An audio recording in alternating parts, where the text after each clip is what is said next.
Hello and welcome to the Bodysurf Podcast with your budgie boys Tim and Owie. And Owie, who have we got on the show this week?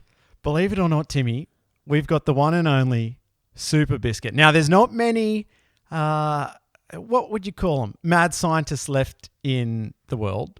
But you boil them down, you put them in a big pot, and there's probably one in every corner of the world. So we've got one of them. And Jason Hackforth, the Superbiscuit, he's on the show today, and we're super excited to speak to him. Timmy, it's a cracker interview, and I'm just stoked that the listeners will be able to hear what Jason is cooking up over there in Santa Cruz. Yeah, absolutely. We'll be crossing over to Jason in California very soon. But Owie, the Bodysurf Podcast is proudly sponsored by Steady Freddy. Steady Freddy, do more in the bedroom with Steady Freddy, a spray designed to give you a more fulfilling love life.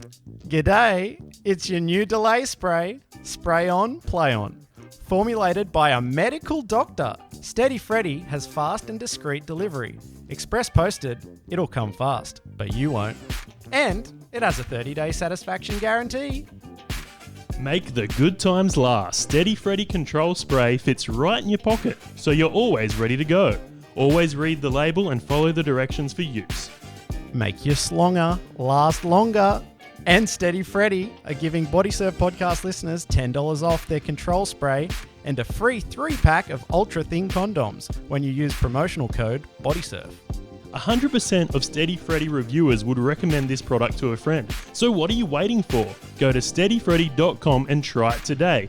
Check out steadyfreddy.com and get $10 off and a free 3 ultra-thin condoms when you use promotional code BODYSURF. We said that 2 times, so you better do it doubly as fast. Steady Freddy is a sponsor of the Bodysurf Podcast. Check out steadyfreddy.com and grab some good gear today. Yo! Jason Hackforth, welcome to the Bodysurf Podcast. Thanks, man. Thanks so much. I'm stoked to be here.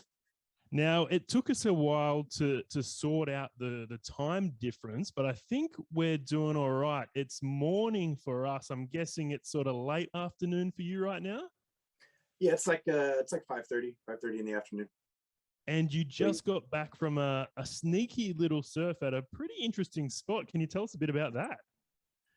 Yeah, it's kind of a spot that doesn't really work year-round. I'm not going to name names, but it's on the west side of Santa Cruz. It's this little nook that a lot of times it's just rocks. There's no sand there. This summer, there's a bunch of sand in there. It's been kind of working, but I haven't really been there to catch it. It's really tide sensitive. It's kind of like a weird fluky little wave, but everywhere in town, the wind was bad. This place, the angle of it is such that it kind of is side shore when everywhere else is blown out. So I figured, it was worth going down there and getting wet. I got some good ones, but it made me late for this, so I apologize. Jason, that's actually really interesting you're not naming names of spots, despite the fact that we have a majority Australian audience that are definitely never going to go to this spot. It's just good to see that still happens the world over. Yeah, well, people in Santa Cruz are like, localism used to be a really crazy thing in this town. Like in the 90s, it's mellowed out a lot. But they're even to this day, like,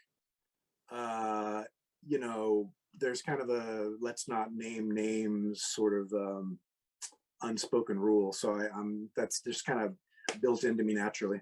Yeah, well, we have that thing here in Australia. There's a group known as the Bra Boys, and they're from Maroubra. Now, they famously started surfing Cape Fear or Cape Solander, which is very widely well known now.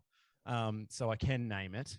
But they were known as these kind of scary guys that you didn't mess with. And I was having a body surf the other day, and there were 2 Bra Boys in the surf at Maroubra, and Robs was there, and he's like, "Oh, don't take a wave off them. Be careful." And I'm like, "It's not the 90s anymore, mate. Like, I don't care. Like, I'll drop in on them. Like, what are they going to do? Stab me?" It beat you up. I don't know. I don't know how it works over there. Speaking of the 90s, most Like people it's would know you. 2021, you know? So No, most people would know you, Jason, as Superbiscuit, and you've been making hand planes since 1996. How did it all start? I mean, I have been body surfing for a while, kind of in conjunction with regular surfing.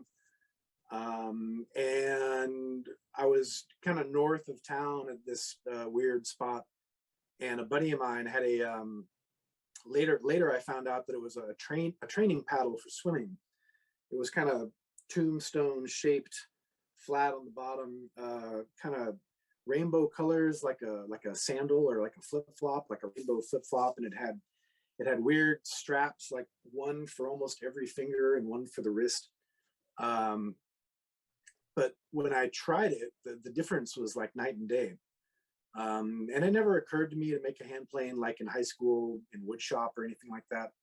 The concept just never occurred to me at all.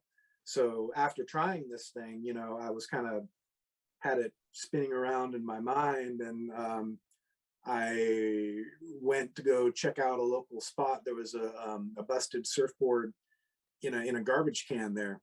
So I grabbed it and I took it home and I shaped it, and very badly glassed it. And that was the first one. And that was probably the winter of '96, I think. And what sort of design or shape did this hand plane have? You've still got it. I'm actually looking at it on the website right now. Wow. It's known as the number one. Am I right, Jason? Yeah. So on the bottom, I don't know if you can see that, but I number all my hand planes. This is number 01. I was fiberglassing it like paper mache style, so it looks terrible. Yeah. You've described it here as prehistoric and scaly. It's kind of scaly. It's the proto-biscuit, It's the ancient ancestor of what I'm doing now. Well, yeah, I've got here that you've gone all the way through to number 11 where you're at now. Now, you started in the early 90s. Tell us about the progression through your craft to get where you are today. So, this one rode like a dog and sucked. Yeah, and that's the number one. So for those listening at home, without the YouTube vision, it rode like a dog, the number one. Yeah, number one was no good. A buddy of mine taught me some rudimentary glassing techniques. So the next, from there on out, they looked a lot better. But, I was kind of going through the, surfboard designs that were around at the time, so like the potato chippy, heavy nose, tail rocker, things that you were seeing like Slater and Machado and those boys riding. So I did that. I had like a lot of V going down the middle. I was doing kind of teardrop shapes and like narrow swallowtails, and I messed with a bunch of different stuff, and some of it worked, some of it didn't. I think what didn't work was the most important, because that's what I learned from. And then number 11 was one that I made with a really wide fishy kind of swallowtail, and that one was the fastest that I had made to date, and it worked the best. So that actually became the template that is kind of the main one that I make today. Nice. Yeah, and I'm looking at that now. On your website, you've got 5 boards for sale on regular rotation there, and that's the Superbiscuit. You've got the Ultrabiscuit, the Snub Nose, the Pickle Fork, which is great. Robs was using it the other day, and the Mini Mother. So tell us about how those shapes kind of came to be. The Ultrabiscuit kind of, when I first started making them, just to making them like a business, I was getting requests for slightly larger ones. And one of the things that I discovered, as I was working through all these shapes, was that hand planes really like straight rails. I noticed in earlier years in hollow shore break, there was one time in particular I had kind of a like a teardrop shaped one, and as I'm dropping in on kind of a hollow wave, I could see that just the edge of the curved rail was in contact with the face, and all the rest of it, wasn't doing me any good at all, and I was side slipping kind of into oblivion. Yeah. So the Ultra kind of has also straight rails. Part of the reason why I do the wide swallow like this is so that I don't have to taper down by the tail. I can have straight rails pretty much all the way through. The pickle fork, which we were discussing briefly before,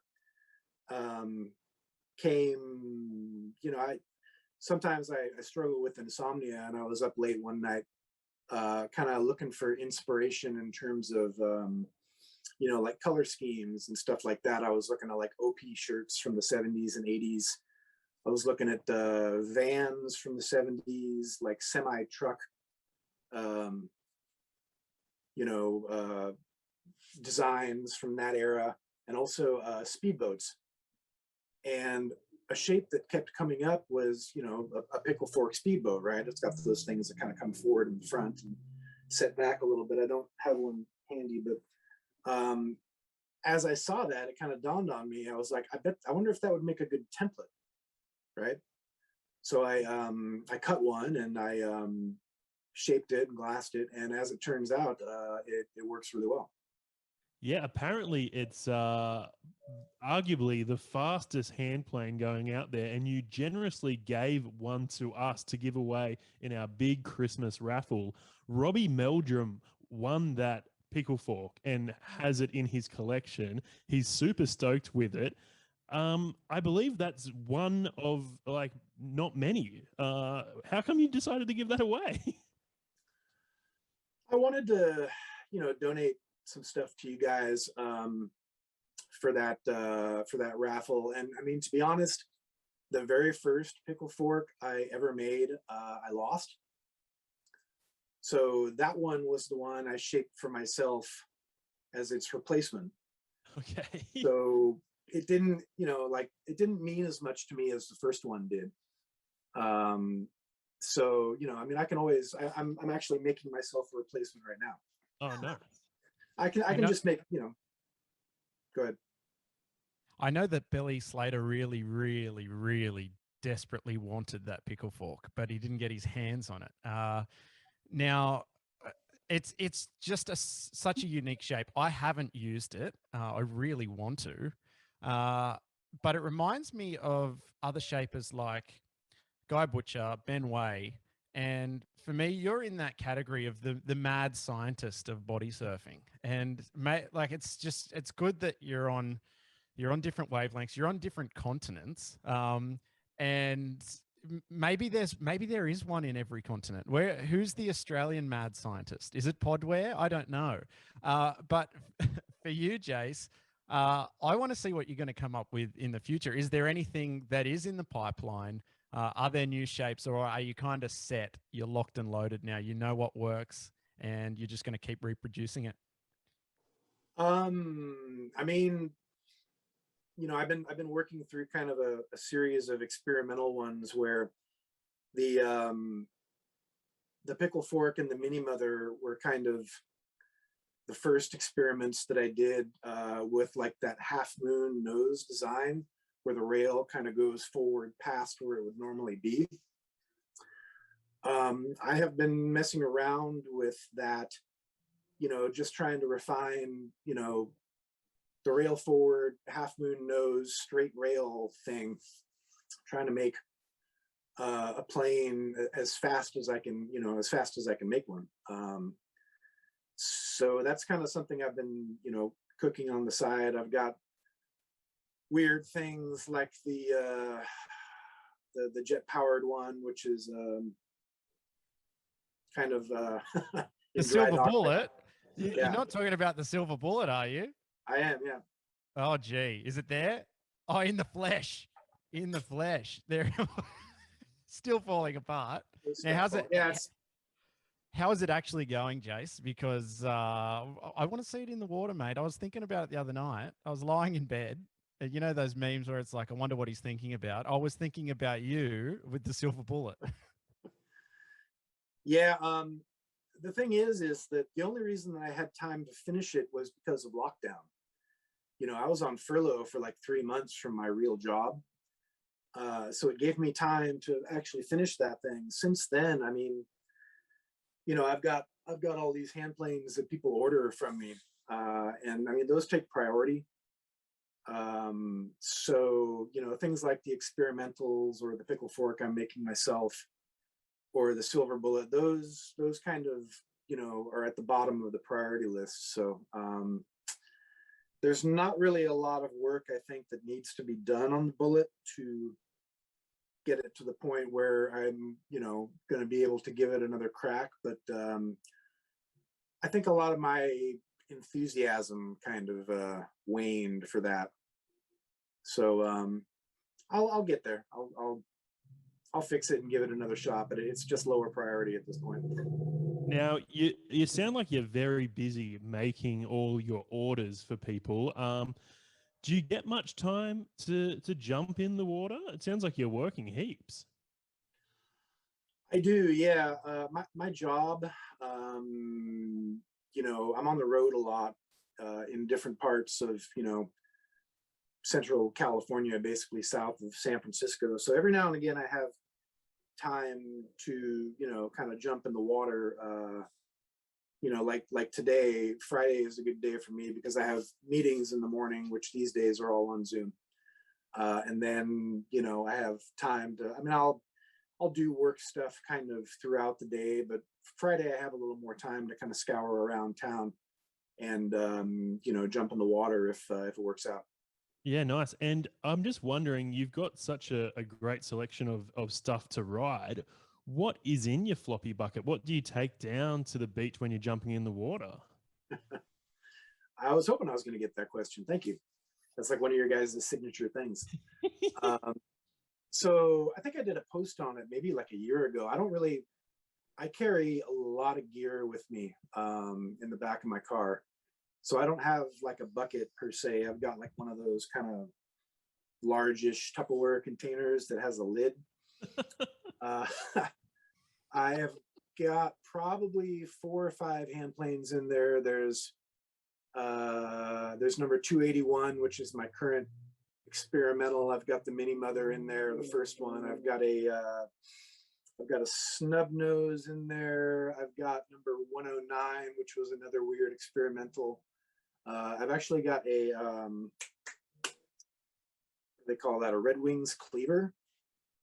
If you've ever heard of that. I have not heard of that. Have you spoken about the 232 yet as well? Is that in the floppy bucket too? No, Look at this thing. 232 died. Oh, that's not good to hear. Yeah, this is 232. Oh dear. How did that happen? I don't know if you can see it, but yeah. There was a spot in town that almost it only breaks in the winter, and when it breaks, it's like a crazy barrel, and like every pro, ex-pro, aspiring pro is out there. So it's very hard to catch without like 50 people on it. The takeoff zone is super small and they all know each other. So I had just had a session there. And so I was kind of, you know, like super psyched. And as I was changing out of my wetsuit, I left it on top of my car and I drove off with it on top of my car. And a buddy of mine was riding his bike. This is kind of in Midtown Santa Cruz, and he spotted it and grabbed it because he recognized, you know, the Superbiscuit decal on it. So I ended up getting it back, but yeah, it's flat. What a shame. Now, do you ride any other boards other than your own? I do sometimes, mostly at different meetups or events. You know, normally when I'm kind of just doing it recreationally, I'll use mine. But like the first time I ever rode a brown fish was in San Francisco at the one of the Bay Area body surfing meetups that they used to have there. I did a trade with the Party Missile guys. They're not really active anymore, but they're kind of on the East Coast of the United States. So I have one of those because I did a trade with them. I've ridden a couple of slide boards.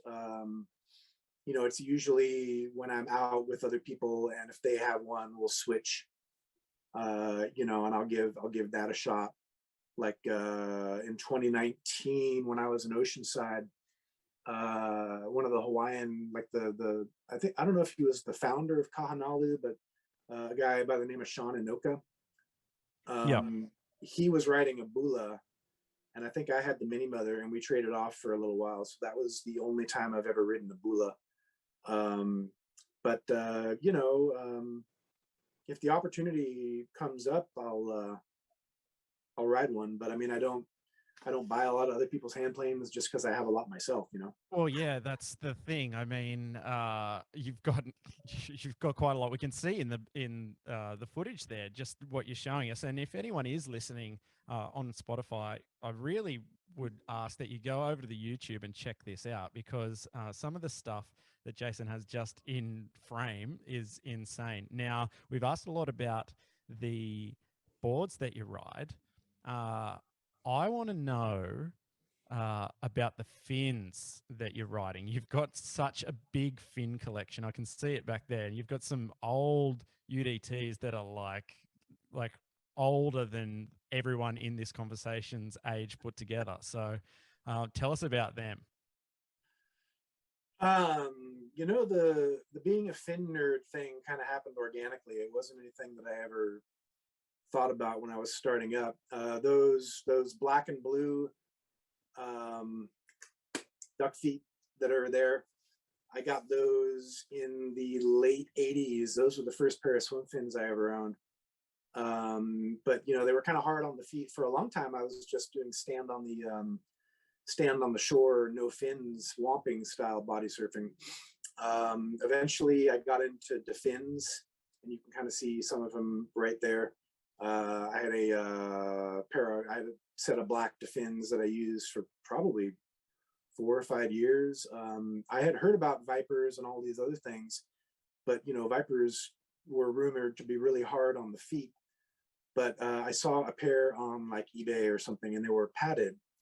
So I got a pair of those, and I haven't really looked back. But when I got those, I wanted a pair of the V7s because they're a little longer. And then I started searching for other fins, and now I've gotten all these UDTs. I got a pair of repellers from Don McCready at the first World's Championship that I went to in Oceanside, but they didn't fit me, so I traded them to somebody for a pair of brown and green UDTs. So it's kind of just been this process. Maybe that's the new thing, because we all collect so many pairs of fins. Maybe body surfers the world over, when we visit each other, we could bring a pair of fins that we want to trade, and then receive a pair of fins as, I don't know, just a token of our unity in the community. Now, I want to ask what your favorite fin is. I watched an interview you did with Letitia. I can't pronounce her last name. You'll probably help me out here, but Barada, I think, isn't it? Something like that. Barada. Yeah, that's it. I always look at it and I'm like, I don't know. I don't want to try and attempt it. But you said that you were really interested in the yuccas. Now, I've been riding some yuccas lately, and I'm really enjoying them. I have a pair of yuccas. I have the all green ones. I think he calls those like the Fartcos or something like that. The thing with yuccas is they're a little too wide for me. Okay. The sizing is funny because when he first came out, like his first batch, I got a pair of those black and tan ones in XL, but they were just a hair too small for me, and he was very nice in taking them back and giving me a refund. So thank you, Sean, for that, if you're listening. So I was waiting for him to drop the double XLs, which took a couple of years. But what I found when I got those was that they were too wide and my foot was kind of swimming around in there. I had bought them unpadded. So I padded them myself and it helped a little bit. I mean, I love what he's doing. You know, his drainage is top notch. You know, his rubber is A+ quality. You know, the colorways that he has are super fun. But for me personally, you know, I never really thought too much about my foot shape before getting into fins. And you know, I guess my feet are on the narrower side. So Vipers really work well for me. Although I will say that the long blades that Yucca has look like they have a narrower foot pocket. So if he ever comes out with double XL long blades, I'll give those a shot. But I guess to answer your question, Vipers is pretty much where I'm at these days. Nice. Now, Jason, can you tell us a little bit how you came up with the name Superbiscuit? Yeah, I'm not very good at naming things, you know. Part of the reason that I give all those experimentals numbers is because that's like the number, you know, that I number all my hand planes. Like this one is number 290. You know, I've always numbered them. So instead of trying to come up with some stupid name for my latest experimental, I just call it, you know, 232 or 281 or whatever it happens to be. When I first started making hand planes, I mean, this is kind of, the internet was only barely a thing, right, in the mid 90s. So I didn't have a lot of exposure to what was happening around the world, if any other such things existed. As I later found out, they kind of did. But you know, I remember getting out of the water one time and an older guy saw what I had and he's like, "Oh, that's a cool little handgun. Where'd you get that?" I didn't know at the time that Body Glove had manufactured that black thing that has like a hole in the middle that you grip in the 70s, I think, late 70s, early 80s. So, you know, I mean, I don't, you know, this is America. People have handguns, right? So I don't personally have one, and I don't have anything against them, but you know, the term handgun just didn't really fit with what I was doing, you know. So I just started calling them biscuits, for lack of a better word. So that's Okay, kind so of that's interesting because I guess was the term hand plane around in the 90s? I mean, Tim and I were just spring chickens there, so we weren't body surfing. We didn't really know anything about it. So yeah, I guess what is the word, the etymology of the terminology around body surfing with this piece of wood in your hand or piece of foam in your hand? I mean, I wasn't aware of a term. You know, the word hand plane existed, but it was for a woodworking tool, right? Where you're shaving. Yeah. You know, so I was not aware of a term that existed for those things. Once I discovered Instagram and how active the body surfing community is on there, I realized that there was this kind of you know, dichotomy, I guess. People were calling it a hand board, or people were calling it a hand plane. I liked the latter term better. But I mean, you know, for me, I just kind of use the word Superbiscuit as what it is. It's a Superbiscuit. You know, it's a hand plane, but it's the word hand plane isn't built into the name, I guess, if that makes any sense.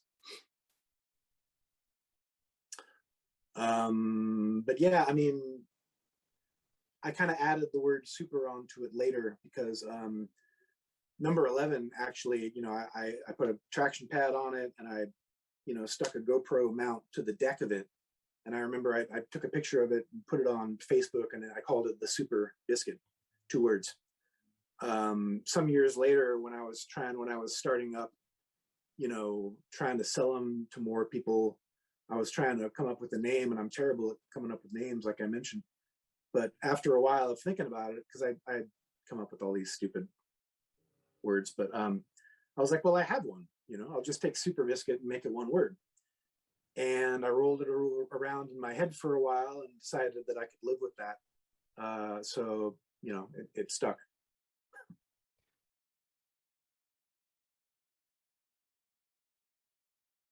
All right. Before we rudely got interrupted by Zoom, we were talking about all the creative names Jason has come up with.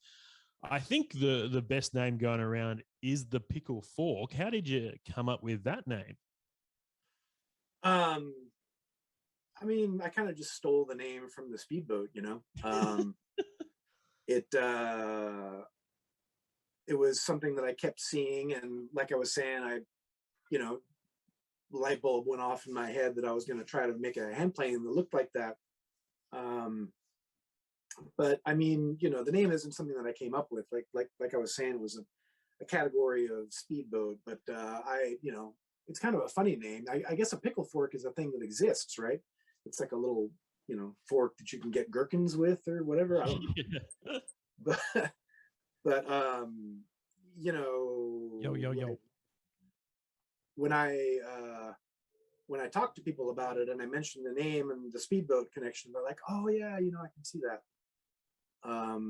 So yeah, it somehow seems to be the hand plane that I'm kind of most associated with, I guess. Yeah, that's what I've heard. Traveling around to different events, people like point it out and recognize it. that's so cool. Now, there's a rumor going around that you had an exclusive Bodysurf session at Kelly Slater's wave pool. What was that like? It's not a rumor. It actually happened. It was good. I mean,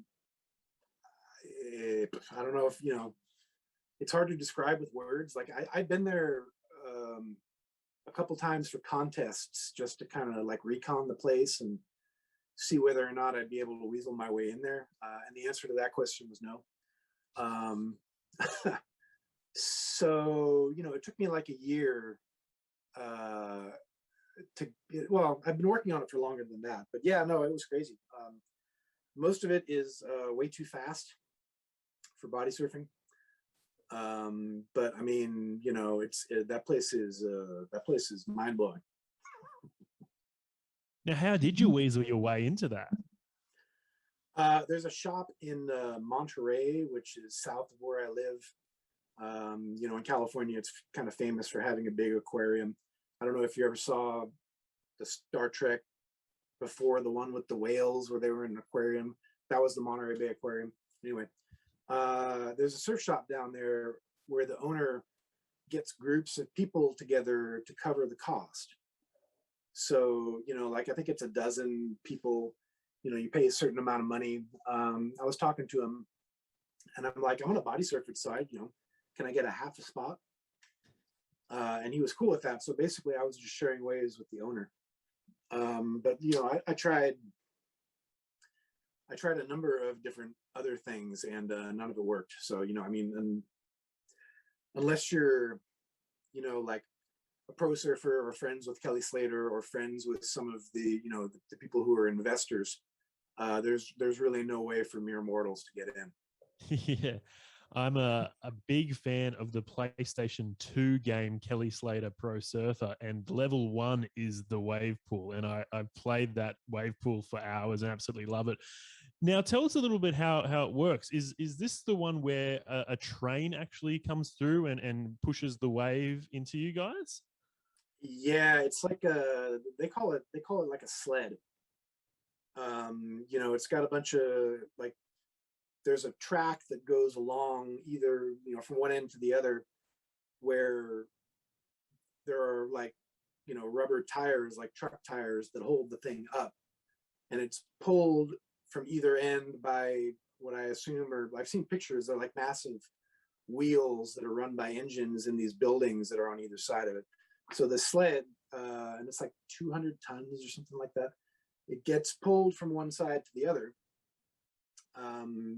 And it generates waves. I'm told it's adjustable. I've seen footage of what they call like the Waikiki setting, where it's just like a little, crumbly mush burger that beginners can take off on.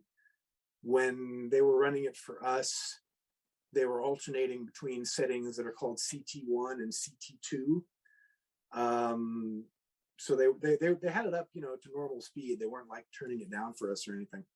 It was going full throttle, but one of them is like kind of a straight down the line barrel affair, and the other one has a bit of a slower section in between, so you can kind of do turns and stuff. And I can't remember which one is which, but apparently you can change the settings, I guess.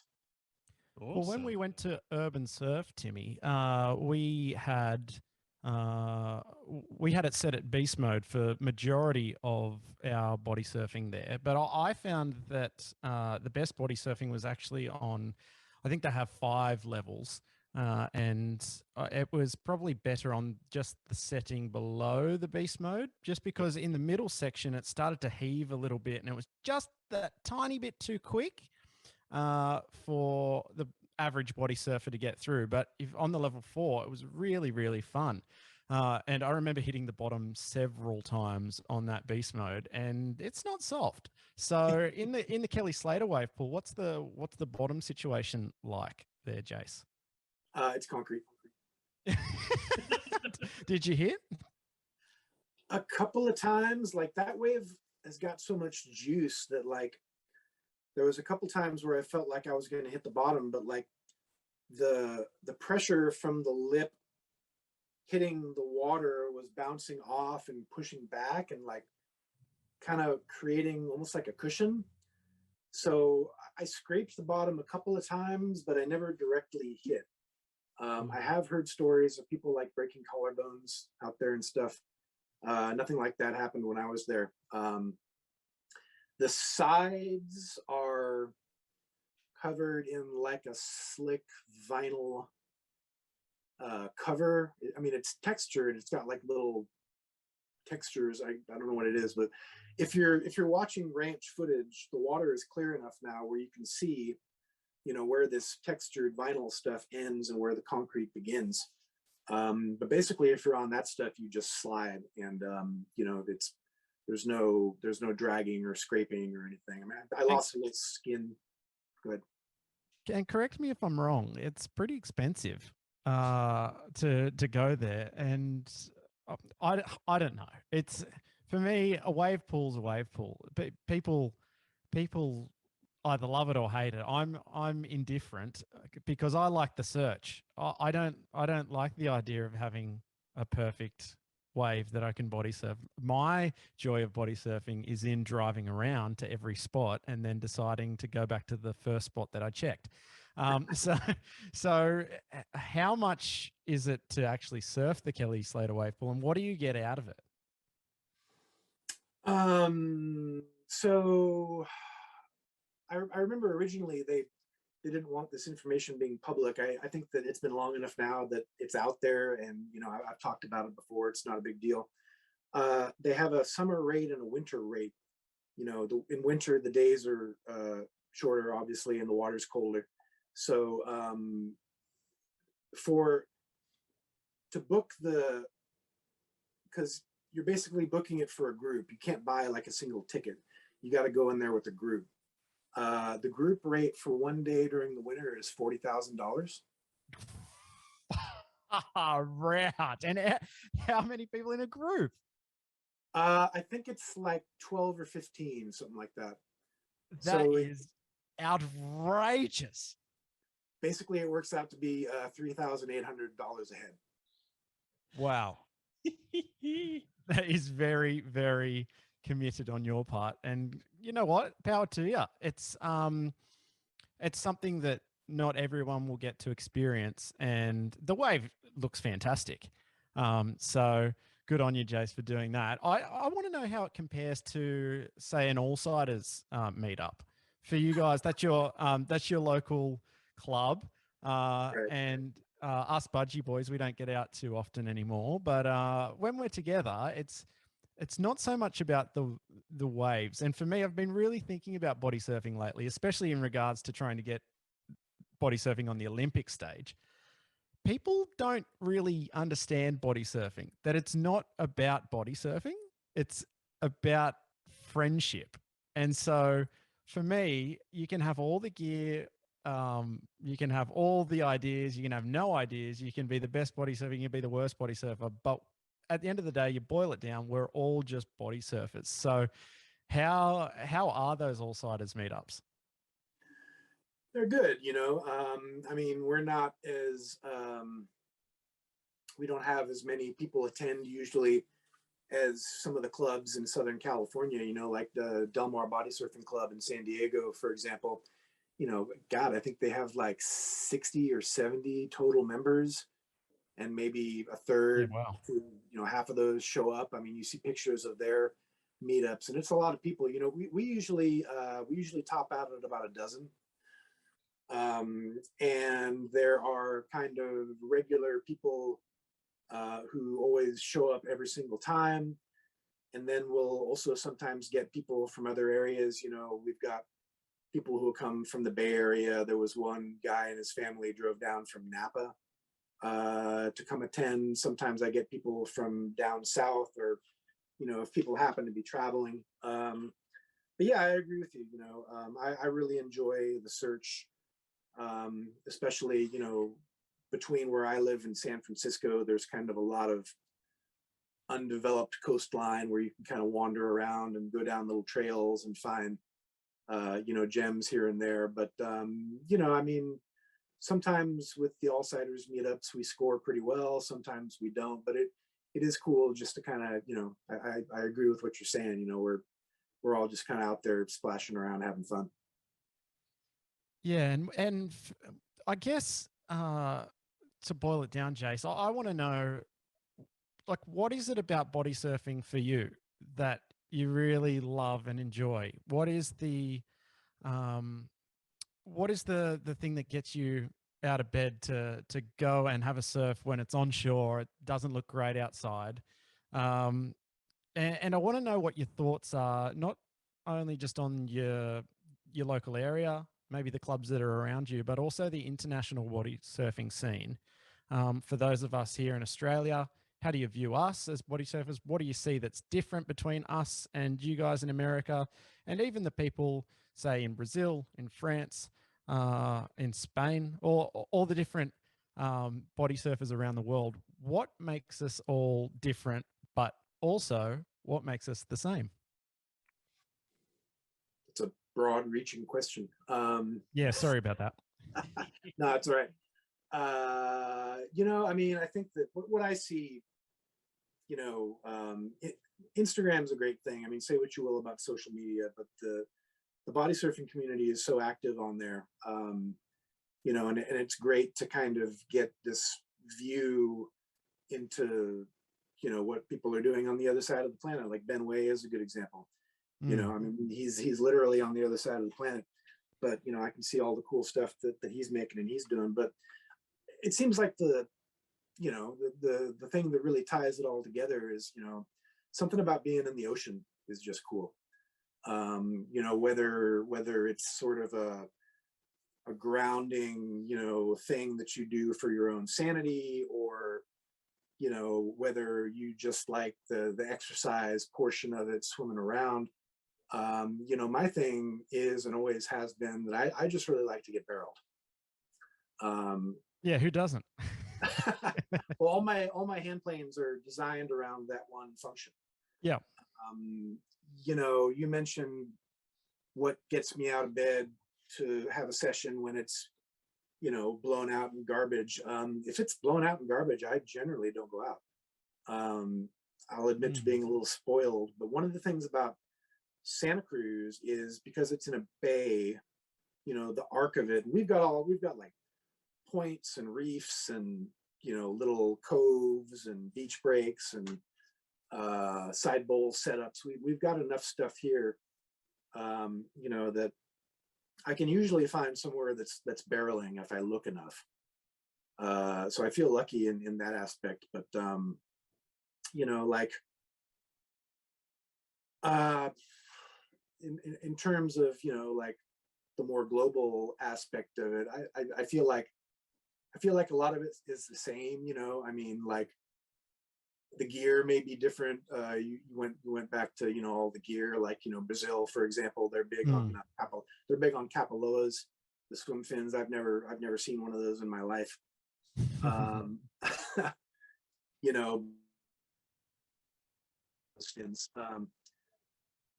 For me, I kind of get, I don't know if I want to say I get jealous, but I'm a little envious of people in cold or warm water climates. You know, so like guys in Australia, I see you, you know, in budgies or Speedos or, you know, whatever you want to call them. I remember one time Belly Slater said something about, he's like, you've got to get on one of these. And I was, you know, he was talking about like, you know, one of the budgies that, what's his name? Uga does. I was like, you know, that's great. Do they make it in a 4.3? Because that's basically what I live in year round. You know, I live in a 4.3. We get maybe a dozen or a little more days here where you can trunk it, but it's mostly in the fall, and it's definitely, you know, not the standard. So like looking around the world at people who can trunk it, you know, it makes me want to travel. Yeah, that's right. I think that like surfing in Fiji, surfing in places like Hawaii, I mean, they can do it all year round. They've got such a significant advantage to us, and definitely yourself, because I mean, we can surf all year round. The coldest the water gets here is 16 degrees Celsius, which I'm not sure what the Fahrenheit temperature is. Someone can do a quick Google search if you want. We'll put Wolfo to the test. He's in there in the background, which is not that cold. You can put a 4.3 on and a little hood if it gets too cold. But just the enjoyment of surfing in warmer water, and even for me, I found surfing in warmer water, I lose the fear factor a bit because my body is more relaxed. I feel as if I've got more oxygen in my system. I'll put myself into more dangerous positions because I don't have to worry about the fear of kind of having the temperature of my body drop. And I think you're right with overseas. It's definitely that. It's you look at the people in London, well, not London exactly, but in England, and how cold is the water there? And they're still getting out body surfing, but how different is it to the body surfers that are in Hawaii? I guess, Jace, there's a big question on my lips, not just in regards to body surfing around the world. And the reason I asked you that is to lead into my main push of trying to get body surfing into the Olympics. Who has the main advantage? Who, like, if it was to go through 2032, we're there. All the nations are represented. Who's taking home gold? Who's taking home silver? Who's fighting out for the bronze? I mean, I don't have a ton of experience with seeing people from other countries, you know, body surfing besides what I see on, you know, social media or whatever. You know, just from what I've seen in person, I think that, you know, my thoughts lean toward the Hawaiian contingent. You know, like KLEE and all those DeFin boys. You know, yeah, I mean, I know you guys have strong body surfers over there too. So I mean, you know, I haven't really seen too many, you know, too much of what they do in person, but that's the first thing that my mind kind of goes toward. Yeah, well, it's about the conditions that we body surf in, and that's why I wanted to see your perspective, because you make hand planes specifically for getting barreled. A lot of people don't body surf like that. They'll hop on a shoulder. They'll try and do a couple of spins. I look at Point Panic, for instance, and it doesn't strike me as a very heaving wave. It's kind of pretty forgiving. It's slow. It's there for you to do maneuvers. Where in Australia, I think we're more pushed towards bigger, thicker, heavier barrels, faster, deeper, the better. If you get hurt, great, that's even better. And I'd just like to see how that would all come together on an international stage. And when you have people from Australia that really like heavy waves, and then you have people that just like doing tricks, and then specifically on what wave you get, that would be great. And the equipment that you can use. And that's why I'm so stoked that we got to chat to you today about all the different contraptions that you've come up with, because it just gives people a perspective of what's out there, what's available to buy, what's available to ride, and how different craft will perform in different environments. Yeah, for sure. I mean, if body surfing was to be in the Olympics, I mean, so much of it would depend on the kind of wave that you're holding it in, right? It seems like the debate rages, wave pool versus, natural ocean, in terms of where to, have surfing for regular surfing for the Olympics. One of the things that I hear come up a lot is that, if the wave is the same every time, then you're just boiling it down to pure, ability and talent. Yeah. The flip side of that coin is ocean knowledge and wave selection, and sometimes just pure luck. But, I think that depending on the conditions that would, be available for a hypothetical body surfing in the Olympics, I mean, that would obviously make a huge difference. Like the contests that I go to in Southern California, they hold it mostly in garbage. Yeah. Like every body surfing competition that's ever been held. I've never surfed in a wave bigger than 3 foot. There's that pipeline competition they do. I've seen actual barreling, stuff happen there, but like, the ones, well, and there's one, what is it? The Noosa contest. It seems like that contest is always cursed with no waves. Yeah, well, it's hard. It's hard to get a wave there. In Noosa, you probably need a cyclone to push a wave of any sort of substance in. But yeah, you're right. And I actually performed at the Noosa. Is performed the right way? I would say performed is the right word for body surfing. I wouldn't say it's competing, because body surfing so much more than just competing in a sport. And the small wave specialist definitely won that day. I've always said that I'm not a great swimmer, and it definitely favored the better swimmers on the day. And so, yeah, you're definitely so right there in regards to whatever wave on the day is what's going to get the right types of people and the specific wave that they surf. It's going to benefit them. Yeah, I don't do well in contests, at least the ones that I've been to, because, like I said, I go out to get barreled, and if I'm faced with junk, I kind of just go and try to tuck into whatever I can, or maybe do a spin. It's not, it's not my thing. So I'm not, again, those Hawaiian guys, man, what they're able to do in garbage is just phenomenal. I just don't have that skill set. And to touch on something you said, most of the places that I body surf aren't super far out to sea, so my swim game isn't super strong.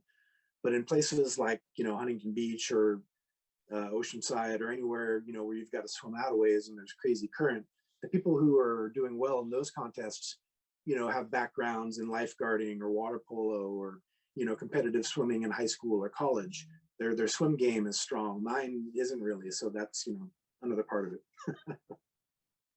Owie mentioned at the start of this interview the holy trinity of hand plane shapers. It's Superbiscuit, Ben Way, and Guy Butcher. Now, if you could collaborate with one of those guys or anyone else, who would you like to collaborate with? That's a good question. I mean, from my perspective, it feels like Guy Butcher is a little newer on the scene. And our media of choice is quite a bit different. I don't do anything with wood, but I really appreciate his creativity and kind of the cleanliness of what he's doing. It's it's beautiful, but it's simple and functional. You know, I appreciate that a lot. I'm not sure how, you know, a collaboration there would work unless it involved, you know, one of these modular things that he does, like the skateboard hypo thing that he did for Belly. That's a different level, you know. I mean, I never would have thought of anything like that. I thought that was really cool, especially with like the little things that you stick the fins on. That's fantastic. I feel like Ben Way is probably a little, you know, closer to what I do. I mean, besides the crazy hand planes that he does, you've probably seen all the various like heads and Volcom stones, and you know, he does stuff with foam outside of Surfcraft, right? He makes all this weird sculpture. So, you know, it seems to me that would be more kind of along the lines of what I do. But I'm not sure, you know, what him and I would do to collaborate. But I mean, that seems, you know, that's kind of the direction that my mind goes. Yeah.